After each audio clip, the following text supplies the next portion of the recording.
अस्सलाम वालेकुम नाजरीन, मैं हूं दिलनवाज। आप देख रहे हैं other info TV YouTube channel. उम्मीद करता हूं आप खैरियत से होंगे। नाजरीन, सऊदीया से वापस आने के बाद, उम्रा करने के बाद मेरी ये पहली वीडियो है जो मैं पाकिस्तान से दोबारा बना रहा हूं, और एक अफसोसनाक वीडियो है। जैसा कि आप थंबनेल देख चुके होंगे, थंबनेल में लिखा हुआ है डॉक्टर आमर लियाकत साहब, जो कि MNA भी थे और पाकिस्तान की सियासी समाजी शख्सियत थी। अगर टीवी के हवाले से बात की जाए तो वो एक मरूफ किस्म के एंकर भी थे और गेम शो ऑर्गेनाइज करते थे। इसके अलावा इस्लामी स्कॉलर भी थे, वो इंतकाल कर गए हैं।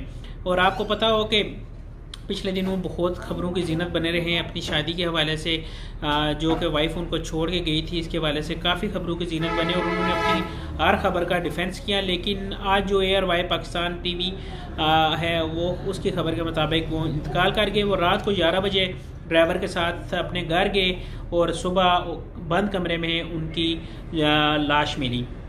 अभी तक हतमी रिपोर्ट तो कुछ नहीं कहा जा सकता, लेकिन ये बताया जा रहा है कि उनके कमरे में जनरेटर पड़ा हुआ था, जिसकी वजह से जनरेटर का धुआं बंद होने की वजह से, वेंटिलेशन सिस्टम न होने की वजह से उनका दम घुटा और वो इंतकाल करके पोस्टमार्टम रिपोर्ट आएगी तो हतमी रिजल्ट आएगा। लेकिन अभी तक जो सामने शवाहिद है, यही नज़र आ रहा है कि जनरेटर के धुएँ की वजह से उनका दम घुटा।